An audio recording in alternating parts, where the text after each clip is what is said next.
Welcome to Bro v Bro, episode 13. This is the show where two real-life brothers pick NFL games against each other, against the spread. Joining me is my real-life brother, Ryan. Ryan, how you doing, man? I'm doing well. I'm very thankful for my picks last week. Plus, I dominated that Thanksgiving draft.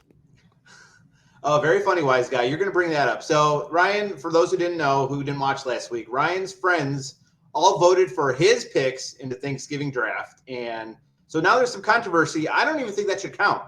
So let's just look at the results. So these are the results we were just talking about. I went 1-3. I got X with the Jets, Lions, and Commanders. So I was the turkey this year. Ryan did the opposite, went 3-1 and won the very controversial Thanksgiving sides draft. Mac and cheese, people, really? I have never once sat at a Thanksgiving dinner where there was mac and cheese. And everybody that came up to me in real life last week told me that they agreed with me that mac and cheese is not a Thanksgiving side.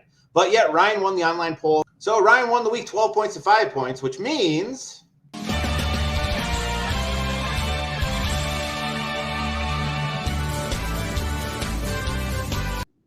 all right, Ryan has narrowed the gap. He's down only 12.5 points. He has made a monumental comeback the last few weeks. Let's go to the picks for week 13. We head to New England, where the Chargers are in town. Ryan's fifth most confident game. Ryan, say it isn't so. Are you picking the Patriots?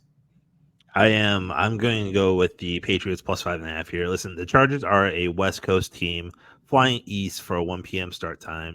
Rain's in the forecast, so weather could be an issue. The Chargers are 0-3 against the spread their last 3 games, and the unders are 8-1 in their last 9 games. So I'm hoping for low points.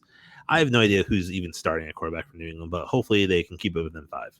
All right, for my fifth most confident play, we head to Tampa Bay, where the Panthers are in town. I'm taking the Panthers plus 5.5. I'd like to use my allotted time to address Bryce Young here. Bryce, you were the first overall draft pick, not CJ Stroud. But everyone is talking about CJ Stroud. CJ Stroud this, CJ Stroud that. He is a minus 9,000 favorite to win Rookie of the Year. That means you have to bet $9,000 to win $100. You were picked over him. Your team traded up to get you. Your team mortgaged their future to get you. They have fired all the coaches this week. You are 1-10, while the Houston Texans are on the verge of making the playoffs. Bryce Young, do this for Carolina. Do this for North Carolina. Do this for South Carolina. But most importantly, do this for me. Go out this week and win this game. Or at least don't lose by more than 5.5 points. Thank you. Hey, where'd I go? Oh, I'm back. All right, Ryan, for your fourth most confident play, worth 2 points, we head to Houston, where the Broncos are in town. Who are you picking? Yeah, I'm going to go with Houston here. The Texans are 0-4 against the spread as favorites this year, while the Broncos are 4-1 against the spread in their last 5 games. So why am I taking the Texans here? Listen, why would Vegas have Houston as a favorite? They must know something we don't, so I'm going to go with Texans -3 here. Not so fast, my bro.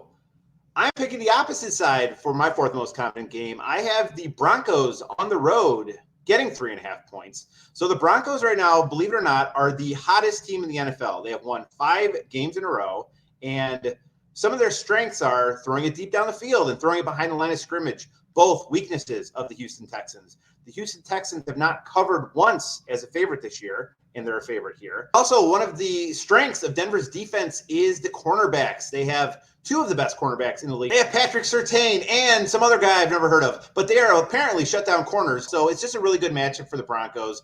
Come within 3.5 points for me, Russell Wilson. Let's ride. Yeah, it doesn't make sense why Houston's the favorite here, but it's got to be for a reason. All right, Ryan, for your third most confident game, we head to Green Bay, where the Chiefs are in town. Who are you picking?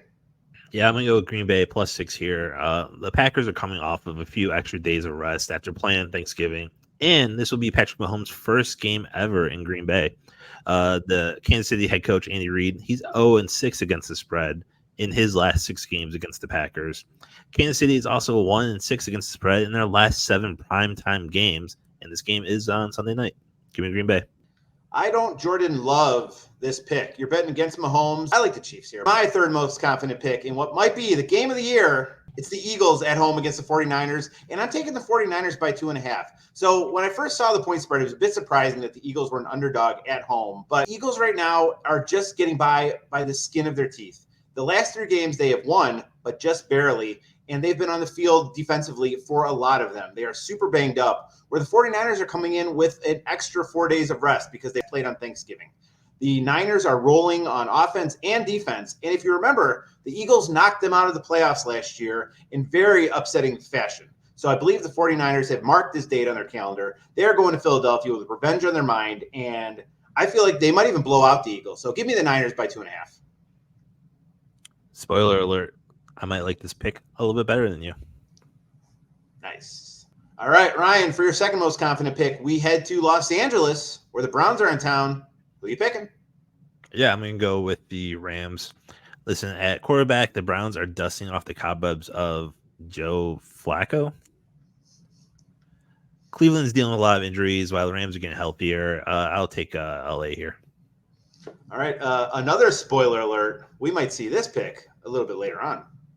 All right, for my second most confident pick, we head to Pittsburgh, where the Cardinals are in town. 5.5 points is a lot of points for a team like Pittsburgh that you don't think scores very much. But if you look at the numbers, since firing Matt Canada, the Steelers actually have a pretty good offense. And you know who has a really bad defense? The Arizona Cardinals. It's one of the worst in the league, and they're also dealing with injuries. The chance the Cardinals have is if Kyler Murray is running. I know for a fact he's not running. I was at the game last week, and he just drops back and passes. The wide receivers get no separation whatsoever, and he throws it away or it gets defended. So he's not running at all. Maybe he's still a little bit injured, but the Cardinals might be, if not are, the worst team in the league, where the Steelers are borderline a playoff team right now. And I feel like the Steelers should easily dominate this game. Yeah, I have no intentions of watching this game at all. It's going to be ugly. All right, Ryan, for your most confident pick of the week, we head to Philadelphia, where the Niners are in town. Who are you taking? Yeah, I'm also going to go with San Francisco here. I know the Eagles are 10-1, but I think they've gotten very lucky. They probably should have lost last week to the Bills in overtime. The last time these two teams faced off, the 49ers ran out of quarterbacks. And this year, Brock Purdy is ready to go and probably should be getting MVP talks if the rest of his team wasn't so stacked. And the Eagles are 0-3 against the spread, and their last 3 games as underdogs. So I'll take the 49ers. Brock Purdy, top 5 NFL quarterback. You heard it here first. All right, and for my most confident pick, worth 5 points this week, I also have the Rams by 3.5 against Cleveland. Like Ryan said, they have a lot of injuries right now, and including Myles Garrett. So their defense, which is one of the best in the league, if Myles Garrett is hurt at all, they're not that good. I also saw the Rams last week destroy the Cardinals. The Rams offense is looking really good. Kyron Williams at running back, really good. 3 really good receivers in Atwell, Kupp, and Puka. And Matthew Stafford hasn't looked as good since the Super Bowl year. So the offense is clicking, and they have Aaron Donald. You think Aaron Donald might be able to sack Joe Flacco? I'm not even sure if Joe Flacco can move. Whoever the Browns decide to have at quarterback, Aaron Donald's going to be in his face all game. The Rams went in a blowout. Rams by 3.5. And so that's why they're my lock of the week. Wait, didn't you already use that? Yeah, it's undefeated. My lock of the week is 1-0. And also, look, I'm at the Rock. Very wax-like. He's not even that tall in person. Like, he's got like a couple inches on me. That's it. Those are the picks for week 13. Put in the comments below, who are you riding with this week? Don't forget to like this video, subscribe to the channel, and make sure you let us know your picks for week 13. Tune in next week for more Bro v Bro. I don't think Bryce Young is going to like this. I don't care what Bryce Young likes. Do it for the Carolinas. Which Carolina is the Panthers? I think North. They fired him after 1 season too. They fired every coach. That's how bad he's playing. And boom goes the dynamite.